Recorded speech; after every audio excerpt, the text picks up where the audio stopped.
बिहार की राजनीति में प्रशांत किशोर ने भूचाल ला दिया है। सवाल यह है कि क्या जनसुराज के संस्थापक प्रशांत किशोर पटना की हाई प्रोफाइल बांकीपुर विधानसभा सीट से उपचुनाव लड़ेंगे।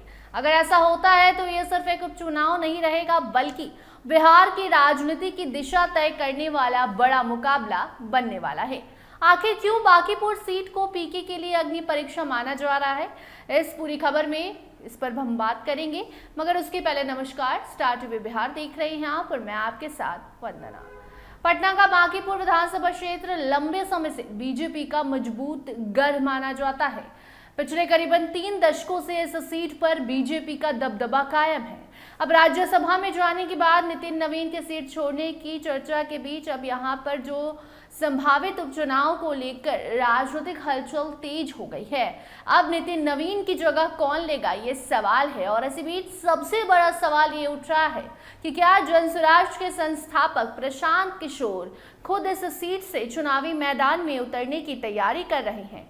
हालांकि अभी तक पार्टी की ओर से कोई ऑफिशियल अनाउंसमेंट नहीं किया गया है, लेकिन राजनीतिक गलियारों में जो चर्चा है वो बता रही है कि प्रशांत किशोर फुल तैयारी में है। अगर प्रशांत किशोर बांकीपुर से चुनाव लड़ते हैं तो ये मुकाबला बेहद ही ज्यादा दिलचस्प हो जाएगा। इसकी वजह यह है कि बांकीपुर सिर्फ एक विधानसभा सीट नहीं, बल्कि बिहार की राजनीति का एक अहम केंद्र माना जाता है। प्रशांत किशोर ने साल 2022 में जनसुराज अभियान की शुरुआत की थी। इसके बाद 2024 में इसे राजनीतिक पार्टी का रूप दे दिया। 2025 के विधानसभा चुनाव में जनसुराज को करीबन 3.5% वोट मिले, लेकिन पार्टी एक भी सीट जीतने में सफल नहीं हो सकी। ऐसे में बांकीपुर का उपचुनाव जनसुराज के लिए नई राजनीतिक पहचान बनाने का बड़ा मौका भी माना जा रहा है, जिसमें पीके अपनी किस्मत आजमा सकते हैं और पूरे बिहार को मुंहतोड़ जवाब दे सकते हैं, जो विधानसभा चुनाव में प्रशांत किशोर पर सवाल उठा रहे थे। अगर पीके इस सीट से चुनाव लड़ते हैं तो जीत दर्ज करते हैं तो इसके कई बड़े राजनीतिक मायने निकाले जा सकते हैं। सबसे पहले जनसुराज को पहली बड़ी चुनावी सफलता मिलेगी। दूसरी, प्रशांत किशोर को विधानसभा में सीधी राजनीतिक मौजूदगी मिलेगी, सीधे एंट्री विधानसभा में होगी। इसके अलावा बिहार की राजनीति में एक नई ताकत के उभरने का संदेश भी जाएगा, क्योंकि बांकीपुर में बीजेपी का गढ़ है, जो प्रशांत किशोर अगर किला को तोड़ते हैं तो उनकी भी वाही वाही होगी। ऐसी स्थिति में आने वाले सालों में बिहार की राजनीति में 2 नहीं बल्कि 3 प्रमुख राजनीतिक ध्रुव दिखाई दे सकते हैं, यानी एनडीए, महागठबंधन और जनसुराज के बीच त्रिकोणीय मुकाबला भी आने वाले समय में हो सकता है, जो इस चुनाव में भी देखने को मिला था। लेकिन सफलता नहीं मिल सकी प्रशांत किशोर को, इसीलिए वो तहस नहस पार्टी को लोग करते हुए देखने लगे। लेकिन इस पूरे समीकरण का दूसरा पक्ष भी है। अगर प्रशांत किशोर चुनाव लड़ते हैं और हार जाते हैं तो विपक्षी और सत्ताधारी दोनों दल इसे जनसुराज की राजनीतिक असफलता के रूप में पेश करने की कोशिश एक बार फिर से करेंगे।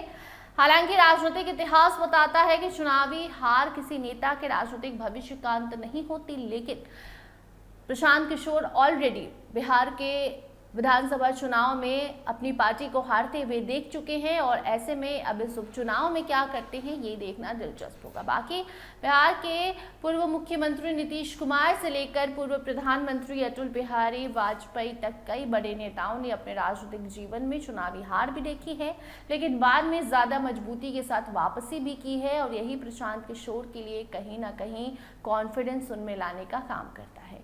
यानी हार की स्थिति में भी प्रशांत किशोर के लिए राजनीतिक संभावनाओं के दरवाजे पूरी तरह बंद कभी भी नहीं होंगे। इसी बीच एक और चर्चा ये भी है कि क्या महागठबंधन या विपक्षी दल बांकीपुर में प्रशांत किशोर के लिए राजनीतिक रास्ता आसान बना सकते हैं।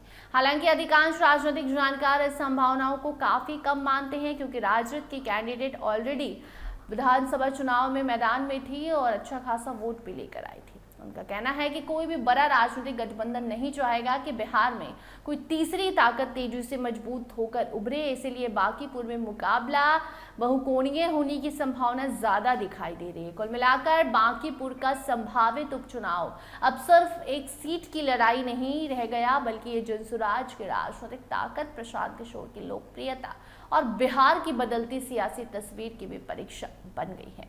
अब सबकी निगाहें इस बात पर टिकी है कि क्या पीके खुद मैदान में उतरेंगे या किसी और को चुनावी मैदान में उतारने का काम करेंगे। लेकिन इतना तय है कि उनका फैसला बिहार की राजनीति में नई बहस और नए समीकरण जरूर पैदा करेगा। बाकी देखना दिलचस्प होगा कि प्रशांत किशोर इस बार चुनावी मैदान में उतरते हैं या फिर किसी और की किस्मत आजमाने की कोशिश करते हैं, क्योंकि विधानसभा चुनाव में भी काफ़ी चर्चा थी कि प्रशांत किशोर चुनावी मैदान में उतरेंगे, लेकिन प्रशांत किशोर ने चुनाव लड़ना सही नहीं समझा और इस बार बांकीपुर सीट को लेकर भी यही चर्चाएं हैं। आप क्या चाहते हैं कमेंट सेक्शन में जरूर बताइए। अन्य अपडेट्स के लिए बने रहिए स्टार टीवी बिहार के साथ। धन्यवाद।